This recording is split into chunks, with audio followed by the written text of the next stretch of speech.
Hello, everybody. My name is Gregg-Ham. I'm the host of this podcast, The Musicians of Today. This is episode 5, where we have an amazing guest, Robin Faye Massie. She is from Atlanta, Georgia. She's a violist. Now, let's welcome her to the stage. Hello, Robin. How are you? Hi, Amari. Thank you for having me. Yes, it is fun to have you here, even though you're a violist, but that's okay. Right. You know, we love viola sometimes. Yes, we do. Yes, we do. Okay, so we're gonna get straight into the questions. So first, this is a very basic question that everybody needs to know. How did you start the viola? How did you find love for the instrument? Oh, that's a fantastic question. First of all, thank you for having me. This is beautiful, and I'm so proud of you. And I have to say, literally, I thank God for social media because I met you through social media, started following you because you're so compelling, and I'm just proud of you. So I'm happy to be here. Oh, thank you. But yeah, the viola called to me. I started piano when I was 5. And I fell in love with the instrument. It was just the whole sound world, being able to create a picture of your emotions or whatever is happening in your spirit, in your mind, and just having it right in front of you, 88 keys. That was amazing to me. And when I was in elementary school, a string quartet came to my school and performed, and I heard the violin live for the first time. And I fell in love with the sound of the violin and strings in general. It just really tugged at my heart. And I was blessed. At that time, I was living in Pittsburgh, and we had, Heinz Hall and Pittsburgh Symphony. And oh my gosh, it's so gorgeous. My parents were not rich at all. They sacrificed, and they would take me to the ballet, and I just was in love. I would stare inside of the pit, and I just wanted to be there. Yes, so it's amazing. It's a different energy. Yeah, I feel like Pit is like the best out of this, like just everything. It is. You're driving the action. You're a whole living organism. It's amazing. It's like a movie. It's like you're in the movie, but you're not the movie, right? Correct. You're the good part of the movie. Yes, you are the movie. Yeah. Exactly. So I started violin lessons. My parents did not have a lot of money, but they saw that I was in love with music and sound. And I took private lessons all the way from, I was 8 when I started the violin, all the way through 12. And as I switched teachers, when I moved to Maryland, that was my next place of residence, I found a wonderful mentor named Ronald Smith. And he played both violin and viola, and he had a viola that no one was playing in his house. And I would have lessons with him. They would be like 2 hours, 3 hours long, because he saw I was hungry, thirsty for information, for knowledge, for learn how to play this beautiful instrument. And he said, well, Robin, do you want to try this instrument that is just sitting here? And he didn't tell me that it belonged to him for a long time. It had a story of its own. He knew the maker, and it was just sitting there. And I said, sure. And I had no information about viola at all. I just knew it was in the string family.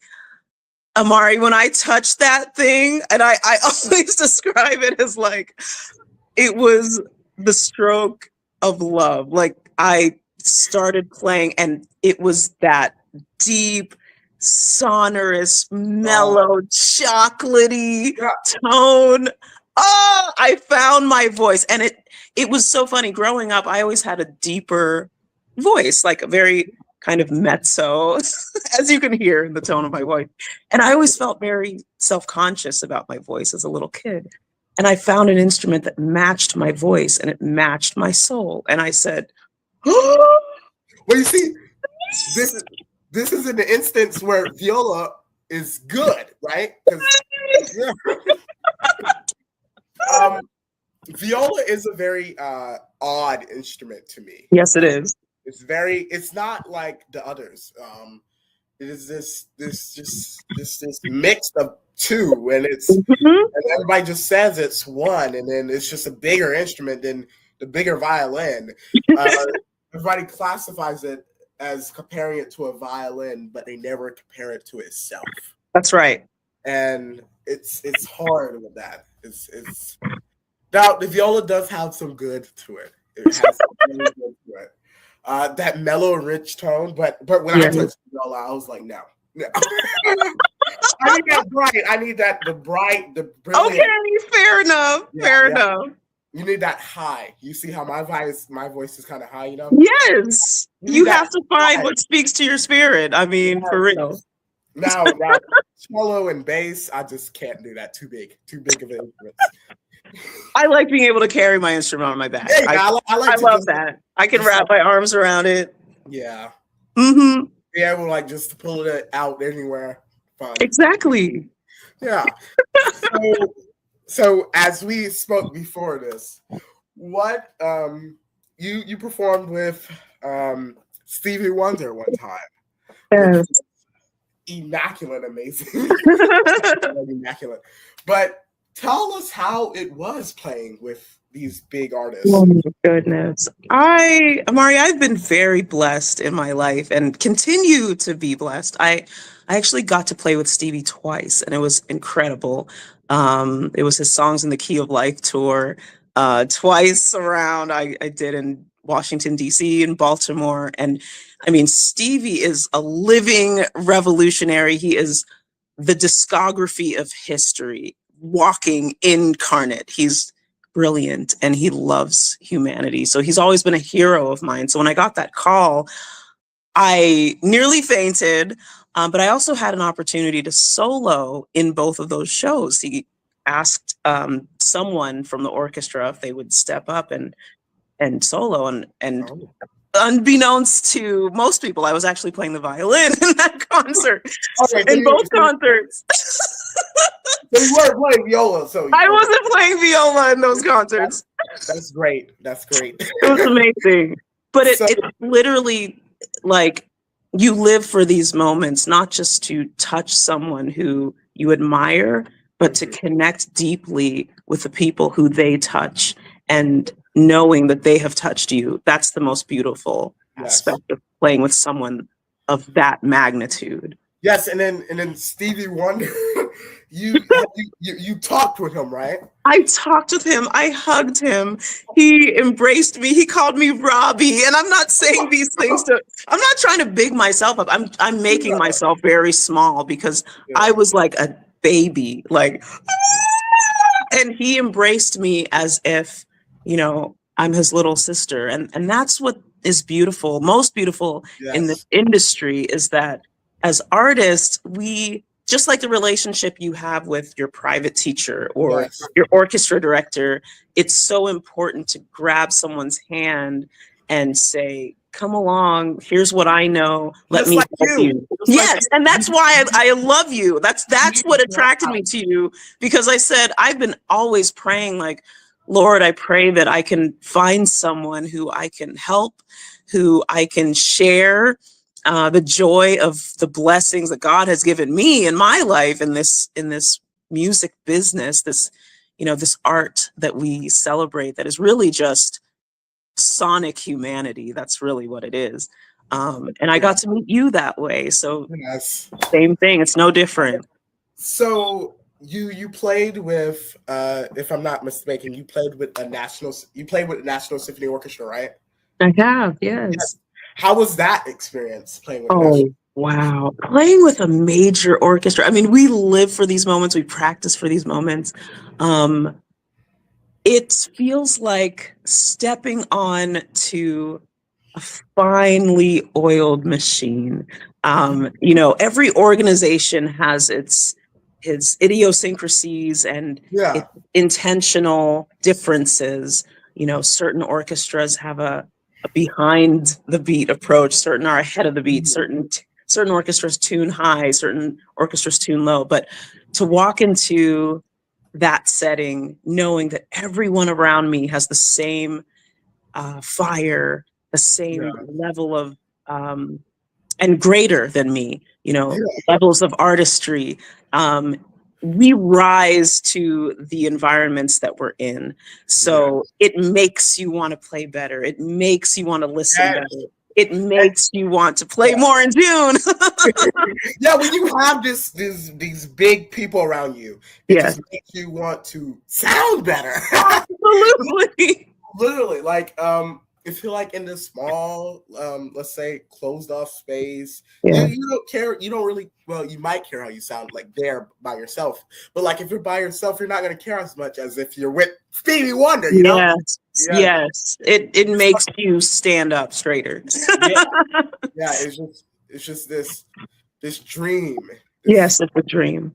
oh yeah, you just can't imagine it that it Yeah. happened. Not at all. I mean, when Yeah, you're that, 6, 7-year-old, 8-year-old kid in a practice room, you dream of these things. But then when you actually get to those places, all you can say is, wow, you did this, God. You did this. It's awesome. yeah. And then you spent your whole life working up to that moment, and it's just when you finally hit that note, hit that correct, do what you want to do. It's oh my god. It's amazing. But then it also reminds you, like, there's always more to do. Like, we Yeah, never get satisfied. And you know that. I mean, I've watched you yeah, aspire to different goalposts in just the short time that I've known you. And I'm yeah, like, listening to your evolution of the piece Evolution, for instance, that gives me so much joy because I yeah, know what it feels like to take something from its infancy and to cultivate it and to nurture it, make it better and better and more like you, infusing the composer's intentions with yes. yours. And that's a beautiful gift. And then I just finally got the perfect ending of the Yay! concerto that I made. I just got the ending so right, and then I posted it, and then I was just like, and I just ended it so calmly. But when after I was like, yeah, jumping on my couch. It was so it's that catchy that feeling just grabs when you just complete something Yes, that you've been yes. working on. So let's get to your organization that you have now. Musicians of Mercy. MOM. MOM, right? Mom. Mm-hmm. Mom. Mom, So right? how did it start? Oh, that's a wonderful question. So in 2012, there was a devastating earthquake in Haiti, and it was it rocked my world, just as a spectator, halfway, miles and miles and miles away. Um, I just saw it and I felt helpless. I'm looking at people on a screen on TV as news flashes go across the screen, and I'm like, these are my brothers and my sisters. They look like me, and not to say that just because they look like me, but that's what spoke to me in that moment. I said, you know, how can I sit here and see people suffering halfway across the world and I can't do anything about it? And I just thought, sat with that discomfort, and it occurred to me, well, what can you do? What do you have in your hand? I have my instrument. I'm an artist. I can use my art, and I know a lot of wonderful people, and I'm simply going to start playing and using my art to help people who are suffering, to help people who are without housing, to help people who are without food, clothing, just in danger. And I'm looking at this story unfolding, and people are displaced. There's a lack of healthcare, a lack of food, just basic human resources that we take for granted here every day. And so that was how it started. I said, I'm going to plan a benefit concert. And it was very crude, very grassroots. There was no finesse behind it. I wasn't doing anything more than what I love to do. I just simply did it with other people around me. I sent out an email and said to as many people as I know, hey, I want to organize this concert to benefit Haiti. And I decided to pick a charity. At that time, I selected Save the Children. Oh, And contacted them, and that was how it all started. It was a marriage between, and the word mercy Yes. stood out to me because I thought of God's grace and His Yeah. mercy, His undeserved providence, undeserved protection, Yes. and that's what stood out to me. And then when I thought of musicians, it became mom. What is a mother? A mother is nurturing. A mother is Yes. caring. So those, I wasn't trying to be catchy. I really believe it was the Lord's Spirit just planting that seed. It was just like right there. It was just right there, and that was the beginning of my finding greater purpose in Yeah. this beautiful art, this gift that is not my own. It's given from God, and I use it intentionally to give back. So that was the story. That's the genesis. So this episode is called Resonance and Relief. Mm. Now, I know you are a registered nurse, Yes. and that's the reason I chose the title of Relief, and then Aww. Resonance being a musician. Yeah. So how does both of those things that you do, the registered nurse and the being a violist and performing all over, how does that intertwine together? Oh, that's a beautiful question. Thank you for that thoughtfulness. And I also love alliteration, by the way. And it resonates deeply with me because for me, being an artist and being a nurse are on the same spectrum of compassionate care. It's all about communication, communion, Oh, I love communion.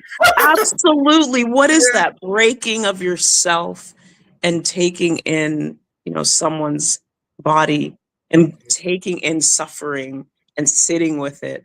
All of that is music. All of that is medicine. So my tagline, for instance, on my email is a joyful infusion of music and medicine, because really, what am I but an instrument? Nothing more than an instrument. And what unites me with someone else is human suffering. It's the pain of being, but knowing that I have a greater hope and that I get to play a part in someone's life journey of healing, whether it's with an instrument, my viola, whose name is Babalu, or with a stethoscope. It doesn't matter what my instrument is. I'm the instrument. And together we're healing. Yeah. Music is just this language that everybody understands. Yeah. And it's no matter what music it is, it can be horrible music. but it's this thing that just grabs you out of nowhere. Mm-hmm. And you're like, oh yeah, I know what that is. Absolutely. You can just recognize it without there could be a lot of differences, language barriers, right? Absolutely. I can speak German, you can speak English, right? I can't understand you, but we understand both music. Yes. And that's the thing with the musical field. It's amazing how I can travel over the globe and I don't know any of these languages, right? But they will understand what I'm doing based off of my visual appearance and me putting my heart into that instrument and playing it. Absolutely. It's a beautiful gift. It's a beautiful gift. Yeah. So what specifically nurse do you do? Like That's a great question. So I started my journey in the emergency room in a bustling hospital in Baltimore. It was like war. It was like going to war every day. And yet, as someone who's very gentle by nature, very compassionate, that was an unlikely environment for me, but it taught me so much about human suffering, because there you see it all. So I started working with adults, but I knew in my heart that I'm a nurse who needs to work with kids. So Yeah. I was really blessed that I was in an ER that had both a pediatric side and an adult side. So after, starting there and, getting my feet wet and working with someone who was training me, they started letting me go over to the pediatric side. And when I went over there, I was like, I'm home. So I knew, and I always say, kids are my chosen people. Yeah. They are my people. So I started in the ER. From there, I worked in oncology with adults who were surviving and thriving and being treated for different forms of cancer and different blood disorders. So that was a very difficult place to learn, but it was also a softer side of medicine that I experienced in the ER, which was like, adrenaline.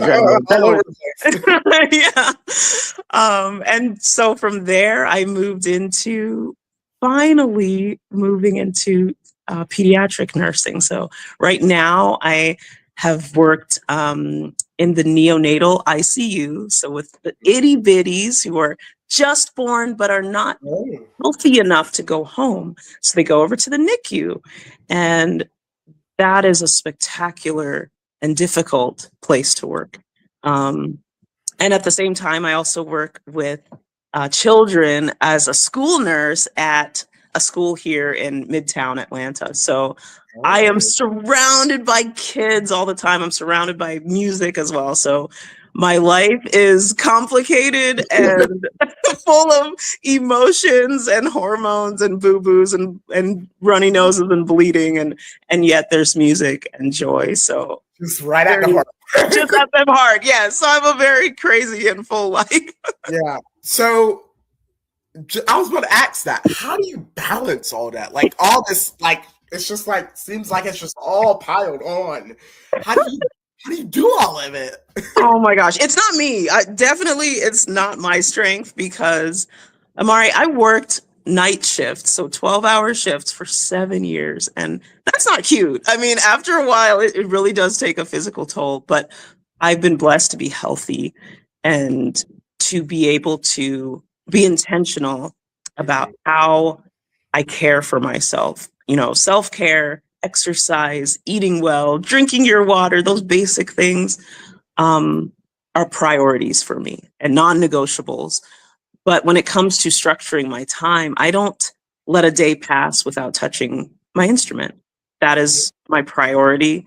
No matter how crazy my work shifts get, I'm playing for at least 1 to 2 hours every day because I have to.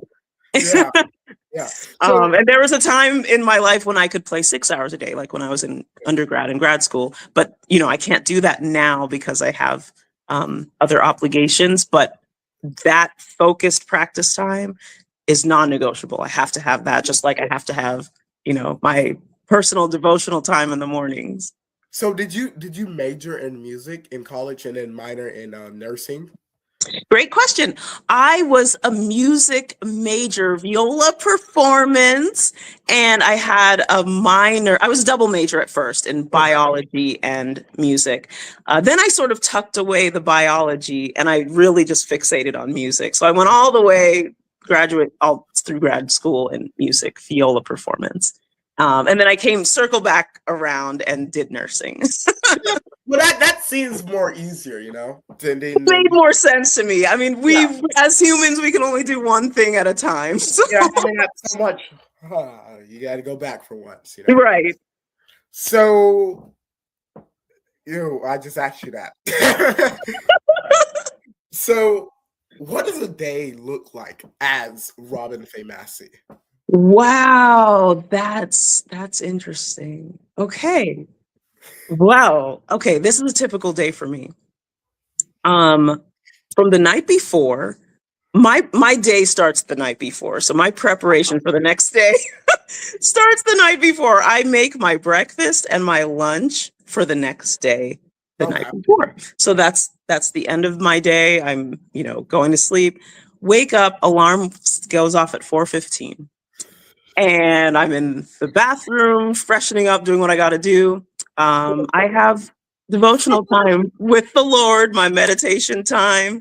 is from 4:45 until 5:15. Then I'm at the gym by 5:30. I leave the gym at 6:45 to 6:50. I come home, get showered again, get myself dressed, and I'm at work. I'm fighting in Atlanta traffic. That in and of itself is a whole event, and it's not a lie. So I'm in traffic. I get to work a little bit before 9, and I work 9 until 5 at the school with all the kids. Working 9 to 5. Yeah, exactly. So I am literally have the nurse coat on for those 8 hours. Okay. Then I'm in traffic again for another hour and a half to get home. And once I'm home, I take, 30 minutes, I sit, I think about, what I need to do for the next day, whatever that may be, whether it's studying, or just learning a piece of music. I'm listening to the music that I'm trying to learn. I spend a lot of time in the car. So that's where I study. I do my listening to my music. I listen to podcasts and try to digest as much information as I can.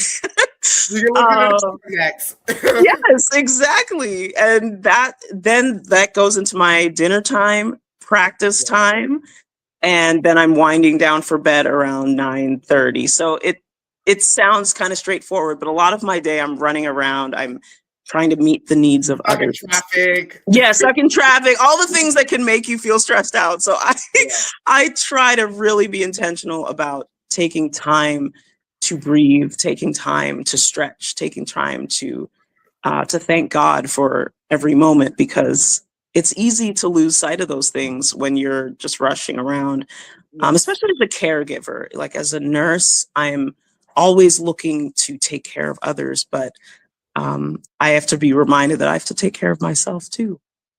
Yeah. So let's go back to the beginning. This just popped up in my head.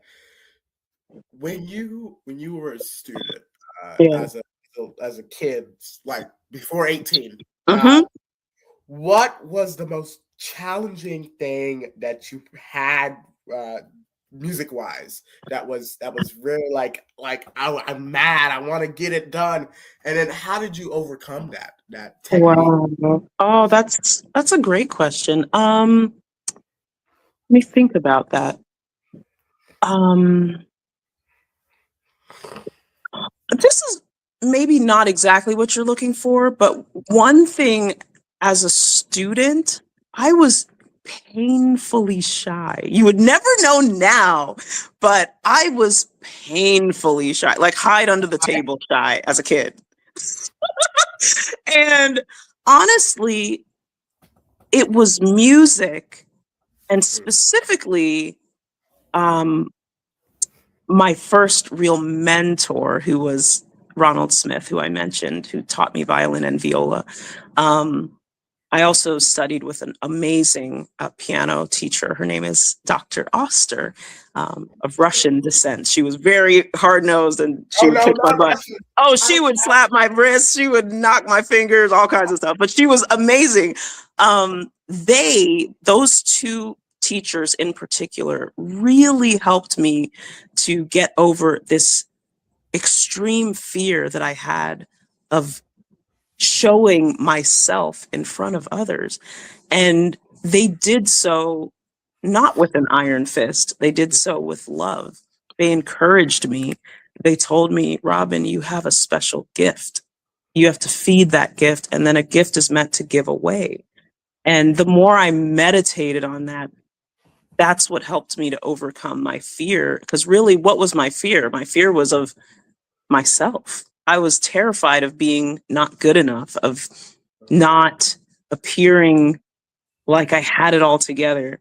And having mentors or people who pour into you and encourage you and remind you of who you are and what God has put inside of you, that helped me to get over those fears. And I became so much more outgoing and confident because I knew, well, I have this gift, and it might not be like, someone else's gift, but it's my own, and I have a responsibility to cultivate it. So it's a roundabout answer to your question, but that was the biggest hurdle for me. And then as me, right? as the stuff that you see me post. Yes. It's hard to do that stuff, you know? Absolutely. Just put yourself out there, you know? It's hard to play that. And I found the easiest way for me to actually overcome that fear was social media. Absolutely. Social media. On Instagram. the best way for me to be a better performer, I felt. Yeah. As you don't go now and then you know, have a lot of performance now to go to. But you know, back then, that really like helped me. Yeah. To where I am today, able to play Evolution like how I was. Yeah. Able to just stand there and just look into people's eyes and stare at them while I'm playing. Yes.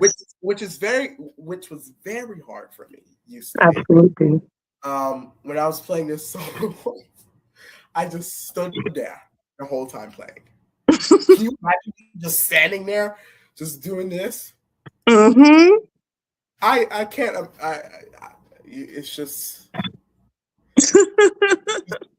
it's just the stuff doing, you know. Yes. Progress. Well, I think that's a critical word, is doing. I mean, we can easily get caught up in our heads about what would I do if XYZ, but it's a totally different thing to actually do it, to do it scared, right?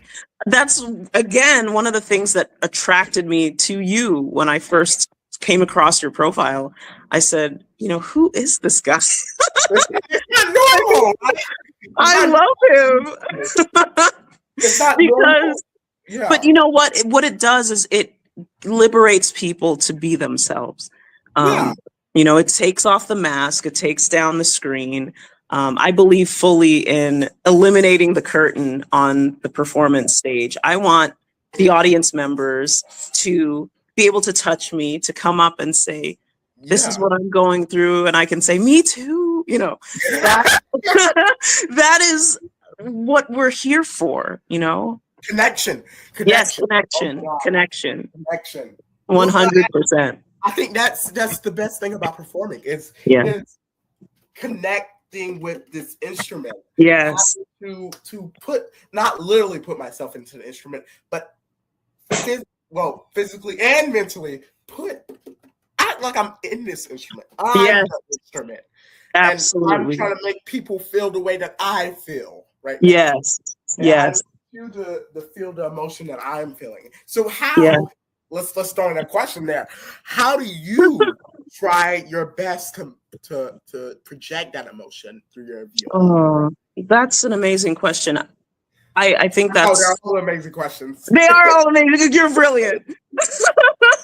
I think one of the first things is connecting with what the composer wants to say. And once I identify what I believe the music is saying, I can correlate my own experience to that emotion or to that place. And technique is what serves the actual, you know, execution of that vision. I know that we spend, as you know, young artists, we spend years and years and years on etudes and scales and all of the exercises. And at first, when you're doing it, it seems like, why am I doing this? But you're doing it so that you have the foundation, the comfort of your setup, so that you know, I can play this in such a way. And then I can start feeding the emotions of what it is. So that's where I begin. I begin with what I believe is the composer's intent. And then I associate my own experience. And that ultimately frees me to allow my technique to serve the mission of the presentation. Yeah. So would you go back and like look up the piece to see what the composer? Okay. Yes, I always like to know where the composer came from. I like to know what the musical terminology is, whether it's in Italian or German. I need to know what these words mean. German? Absolutely. I never heard of German Oh my musical. goodness, look at Brahms. Oh, wait, I know what you're talking about. You Okay. know what I mean? So yeah, indications like that are vital because they give you a sense of the character or the intention. Um, and then once I identify, okay, where is this composer from? What was going on in the world at that time? What is this piece about? What was it written for? Who was it written for? Then from there, I can say, okay, this is what I've been through that feels similar. This is a war. Well, I've been through hellish battles myself, Yeah. so things like that give me more information to put into, and then what technique serves the sound that I'm trying to execute. And is there any, it might not be, but is there any like opportunities that you wish you took? Ooh, you're just giving me all the heat. Oh, opportunities that I wish I took. You know what? One thing that I have not done that I had one opportunity for, but I wasn't able to do it. My first job, orchestral job that I won out of grad school was a position with the Honolulu Symphony. And Oh, it's not to say that that was like the end all be all, but yeah. there was a reason at that time why I didn't take, there were several reasons why I didn't take that position. It wouldn't have been the right move. But Yeah. one thing I do know is that I was afraid at that time of going somewhere far away from my family, Yeah. being away from my network and my village. And again, I believe I made the right decision, but Yeah. do I sometimes wish that I had gone? Yes, I do. And I think that also speaks to, there are a lot of opportunities that you will have in music that may look very shiny. They may look, all that glitters is not always gold. Sometimes when that voice inside says, this is not the time, it will come and find you later when you're ready. God will give you And a that's like second with chance. everything in life. That's like, yeah, there's opportunities that you should not take. Yes. Yes. They might sound all glitter and gold and beautiful, like Exactly. Like I want to have the opportunity to play, like go up on stage and play with the Berlin Philharmonic, right? Yes. But, Yes. I'm not ready yet. Exactly. So why would I take Exactly. that? Yeah. Right. It'll So, come when it's supposed to. Yes. We also have this video of you playing Motherless Child. Aww. And I'm gonna play the video, and I want you, after we're done playing the video, I want you to explain your thought while playing this.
Can I just say I love that viola tone? That was amazing. Yeah. I just that viola tone was something else right there. Oh, thank you. So Yes. So that was you playing Motherless Child. It was arranged by your friend, right? Yes. Okay. Ahmed Alabaka. That's my guy. Hey. So talk about us through that moment of you coming to that piece and playing and performing that. What was going through your mind? Wow. That was a complicated emotional journey. Um, there were several things going through my mind at that time. Um, the idea of being a child without a mother uh, is being someone who is lost, someone who feels completely helpless, completely alone. Um, it's being robbed of your innocence. Um, that is a feeling that I'm not uh, unfamiliar with. Although I am blessed to have two living parents, there have been plenty of times in my life where I felt completely lost um, and devoid of emotion. So that was the start. That's where I was coming from. Very kind of spare sound, spare vibrato, um, you know, just coming out of the ashes, as it were. As I was playing, I became angry. So it was almost like moving through stages of guilt where there's a little denial, then there's a little bit of anger, there's a little bit of bargaining when you're wrestling with God. That's what this moment and this piece means to me. Um, I very intentionally asked my friend Ahmed to arrange this piece because it also symbolized a point in my life which was very difficult. I was grieving. Um, I was Mhm. grieving a number of things, one of which was a very, very deep relationship that had ended abruptly. And I was heartbroken and I didn't know where to go. I didn't know what God had in store for me. All I could see was the next step in front of me. So as I was playing, I was literally on this journey where I'm wandering step by step, almost meandering. And really, I want to cry as I'm talking about it because I also remember that concert in particular was my last recital right before COVID hit. So, where I felt an immediate sense of community around me as I was meandering through this very difficult place. The very next week, all of that was taken from all of us, where we were all isolated and separated. And so, without even knowing that was coming directly, I believe that I felt that in that moment. And that's one of the reasons why that arrangement in particular is so dear to me and so near to my heart because it came from someone, my friend Ahmed, who also has been through a journey without his mother, without a close bond with his mother. And so I don't even know if he knows that that was one reason why I wanted him to arrange that for me because I believed that I was able to place my pain, but also his pain into Yeah, praise. it is. It's very emotional being a musician and trying to spread this because like during evolution, like that beginning part just made me want to cry. Yeah. I don't know why, but it just made me want to cry with that emotion that I was going for. Uh, Yes. I was thinking of this beginning of like a just somebody lost Hmm. in a sauce. Oh wait, that was a rhyme. I was just thinking somebody lost, and then they just gradually got up and stand, Mm. and then the ending that then you go back to this the repeated phrase, this rondo, whatever you call it. Mhm. It was like they just completed their life. You Yeah, know, yeah, it was like a absolutely, whole evolution of just living and then going away absolutely, and being remembered absolutely. by that last note of that resonant note, and Yeah, it's resonance, resonance. and then relief, and then that Yes, relief of yes, ending note. Oh my- that's beautiful. It's That's just deep. so. Those are bars, bars. We need to clip that. Okay. Yeah. It's just this emotion of having everything with the piece, and even with Tchaikovsky, Mm. it's that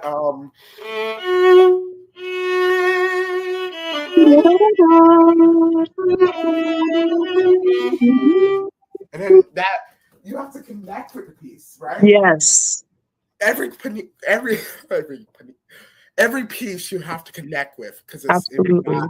sound right. I will die if I do not connect with the piece. That's I true.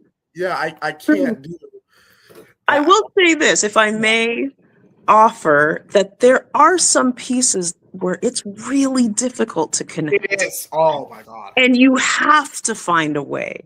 Otherwise, you really do feel like an imposter. So that requires that soul searching in those Yeah. moments where perhaps away from your instrument. And I do this a lot where I will spend. I had a concert last night, for instance, where I or the night before last, How where was it? How was it? oh, it was amazing. It was, I mean, people, it's here's another example of Yeah. why we do this. There was a woman at the very end who came up and she was sobbing and she said, "You have Oh. no idea what this means to me. This music lives with me every day." And prior to that, this was music that I personally had not been connected to. I forced myself to digest it, Yeah, and, for- and in I my hate preparation. And I so hate when I received that word from her, it made me exhale because I said, that's all I came for. Like, that. that seriously. So it's like That's the you won't belief. always have a natural connection with something until you nurture it.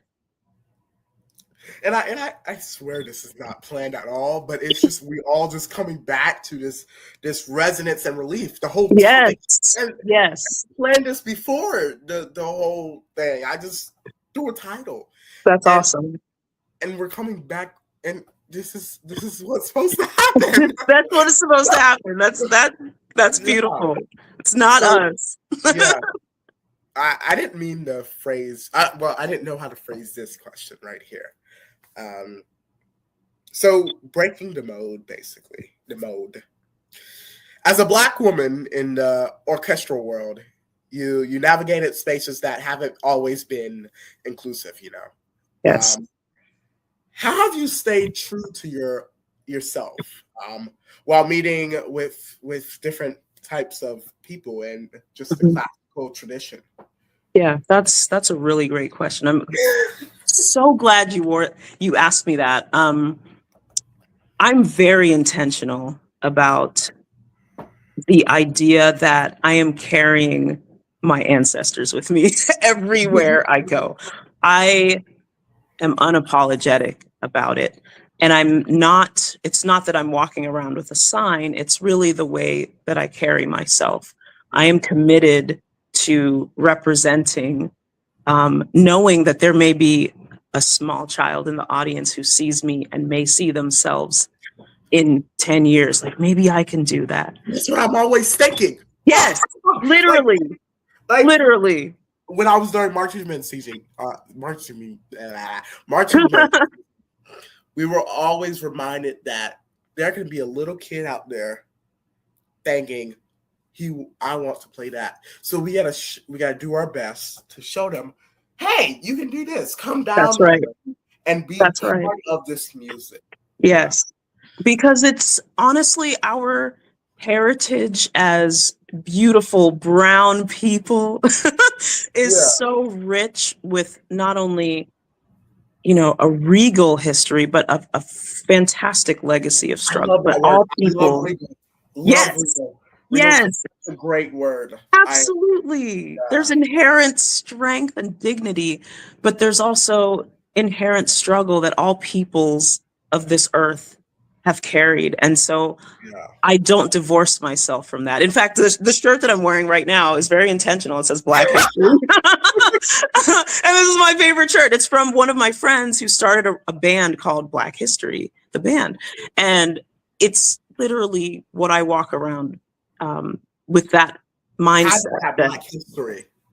Yes, we are Black history. You are Black history.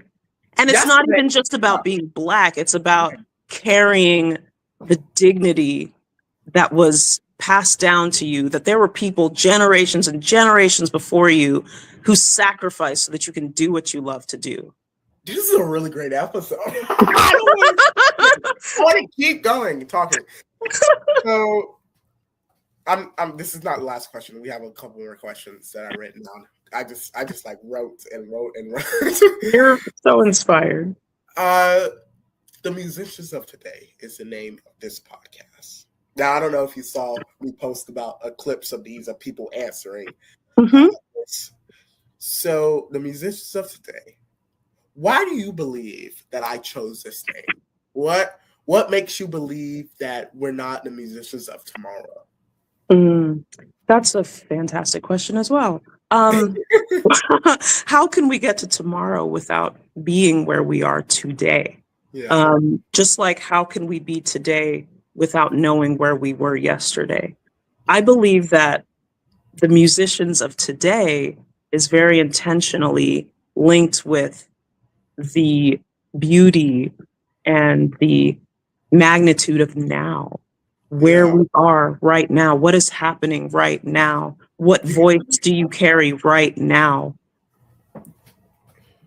My whole thing behind it is that you can practice any time, any of your free time, and you always have a right to make your change, have a change. No matter what you do, no matter who you are, you always have the human right to change today, to make today better than what it was before, right? So just picking up your instrument and practicing, just playing one note, just changing a tune, tuning your strings, changing your strings, making new pegs, whatever you do. You can always change what happened before and make it better. So always try to make something better before you make it worse. Yes. Yeah.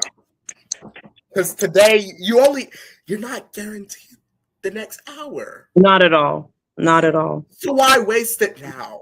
Yes, exactly. Yeah. I 100% agree. Be where you are. Yeah, be who you were made to be. Yes. Live out your purpose. Yes. Yes. Up here preaching. You better preach. Well, so Instagram, TikTok, Snapchat, whatever, Facebook. How has that changed your musicianship? Oh, that's a very insightful question. It has not changed my musicianship, but it has changed. It has changed my reach. It has given me opportunities to connect with artists and other people all over the world who I would not have an opportunity to be connected with. My approach to music is as genuine, I believe, as it was when I first started. My primary objective is always to serve the music and to connect with those who are listening, to connect with myself, and primarily to connect with God. Social media has amplified that purpose because it connects me with others. Like you, like me, like you. Yeah. And the International Symphony Orchestra that I started, a lot of people have said that helped them connect with more people. That's beautiful. just being there and having people to go to talk to, and that and it might be a bad like some stuff on Instagram and like Snapchat and all that stuff might not be great, but it helped me as a musician just improving. Absolutely. It is a wonderful and also horrible place. It can be. Just like this world. Just like the world. Yes, the world is not, there's no light without darkness and vice versa. Yeah. We have to know, what are we amplifying? Just like the algorithm works, the things that you seek, the things that you search for are the things that you find. Your page is filled with hope. It's filled with joy. It's filled with laughter. It's filled with connectivity. And that's what you're putting into the world. That's already your legacy. Mm-hmm.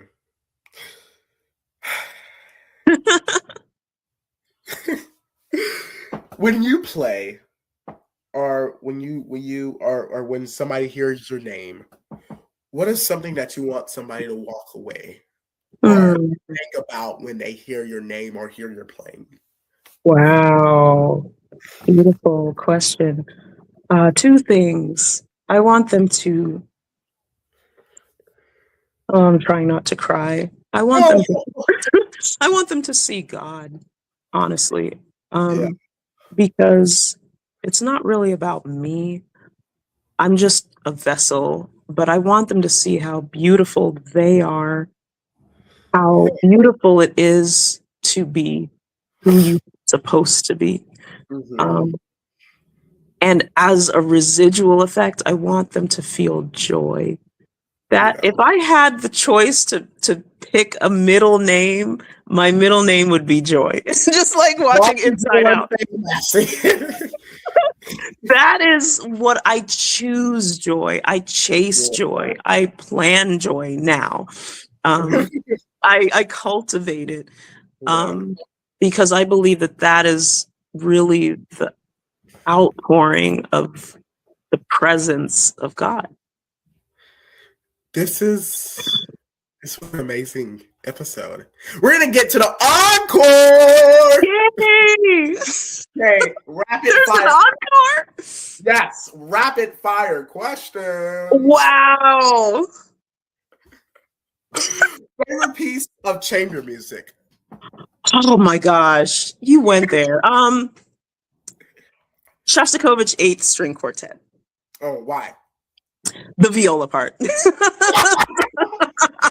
It is literally heavy metal and it's a headbanger and it's awesome.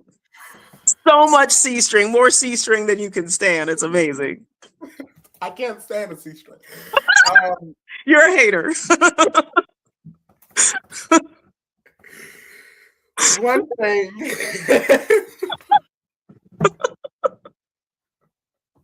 I'm sorry. Okay. One thing. What is one thing that every violinist should learn from a viola? Oh, how to listen. How to what? How to what?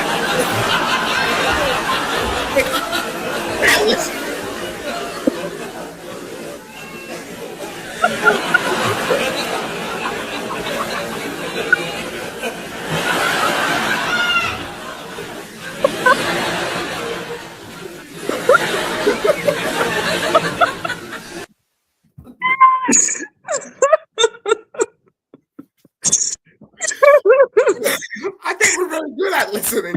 Don't you think? Hilarious.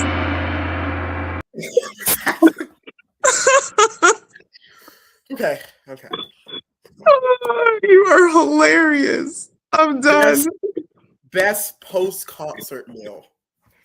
Ooh. Wow, that's tricky. Post-concert meal. Best post-concert meal. Salmon and rice and mixed vegetables. You lost me at the mixed vegetables, but everything, everything else, we can have like some string beans instead of the mixed vegetables. We can just. You need your fiber. Okay. Okay. Best pre-concert meal. Ooh, best pre-concert meal is definitely pizza. What? No, I'm gonna throw a banana in there because you know how we love our bananas before a concert. I'm gonna throw in some mixed nuts and granola because I'm getting my protein and I'm getting my potassium and that banana and I'm helping my nerves. So yeah. Oh yeah, and also have some water. Right. We got to have some water. I'm not mad at you for the pizza though. Maybe after the concert though. Like 4 hours before the concert is okay. That's fair. Get that fat. I love that. Okay. You need to eat the banana before. Yes, we need the banana. We need a banana. A composer you think it's very underrated? Oh my goodness.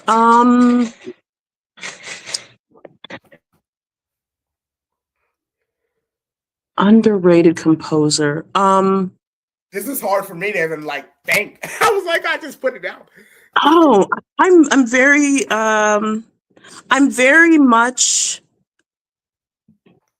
always looking for female composers, and those just not entirely underrated. These two women I will name, Amy Beach and Florence Price. And Florence Price has been enjoying a resurgence, but prior to, the last few years, she was really overlooked. So I love Florence. Oh. Yeah, I'm loving those two ladies. Adoration. Yes. I mean, I can't listen to that without wanting to cry. Yeah, and it's just you sit there and just Mm-hmm. Amy Beach, I don't really her violin concerto. Oh my gosh. Have you listened to well, we'll talk about it later, but yeah, dive into some Amy Beach. Okay. This is going to be the second to last question. Okay. If you could play a duet with anybody living or dead, who would it be? Wow. Other than you? That's so hard. I'm going to say... let's make it a dead person. So then it's like... A dead person? Okay, let's make it a dead person. Michael Jackson. Oh. The GOAT. Yeah. And if it has to be a classical person, I would say J.S. Bach. Because I love me some him. Really? Bach? Mm-hmm. Out of all classical composers, Bach. Yes. I thought you was going to choose like Tchaikovsky or something. Now, Tchaikovsky and I have lots of things to say, but I think that Bach was a fascinating character. Yeah. Anyone who has that many children is quite interesting. You have a lot of conversation with Tchaikovsky, but then But then Bach, you're like, oh, what about this? Mm-hmm. I have so many questions for him. Where's the viola concerto? Exactly. Now, I know you probably think this because all violas are like this. Don't be putting out blanket statements. Why is viola the best section in orchestra? Oh, why are we not? But I'll name a few. For one, we have a spirit of camaraderie. Now there is competition, of course. There's always competition in this business, but the general consensus is that we are the peanut butter to y'all's jelly. Okay? We ground the section. We ground the orchestra. Well, I think the bass does that. I think the bass. Well, arguably yes, but without the middle voice, there's only treble and bass. There's nothing in the middle. So we are so vital because we hold the entire house together. So y'all are the altos of the orchestra, basically, because In y'all a play. sense, Yeah. yes. Also, we have an idea of what everyone else is doing because we have to get in where we fit in. So we need to know when we can come out of the texture, and then we know when to sit back. So we Okay. know how to communicate, okay? Because we listen. Like violin seconds and violas always have this conversation. Oh yeah, we Yeah. always have an ongoing conversation. Those are our homies, so I'm your homie. yes, that's right. No, I switch from multiple. Our orchestra is very like unique, different. We love switching the violins. We switch from first to second to first to second. I love that. I love having different interpretations, perspectives of different Yes, people just intertwining and switching. I think that's the best way to build an orchestra it is. and It is. have to keep switching That's because right. everybody playing the same part over and over is not fun. Mhm. And So true. for an in concert, we are planning to switch instruments. That's amazing. Are you gonna play the viola? Yes.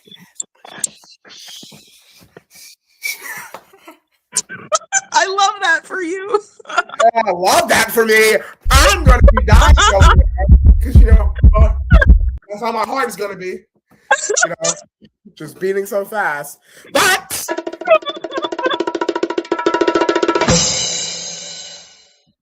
time to end out. Thank you, Miss Robin Faye Massie, for joining us. It was Thank fun you. learning about you and your. let's just take a second to watch this other performance video of you real quick. Aww. Because we have to leave out with something good, That's So sweet. Thank you. we have this other video of you. This is you at a wedding, right? And where is it at? Here we go.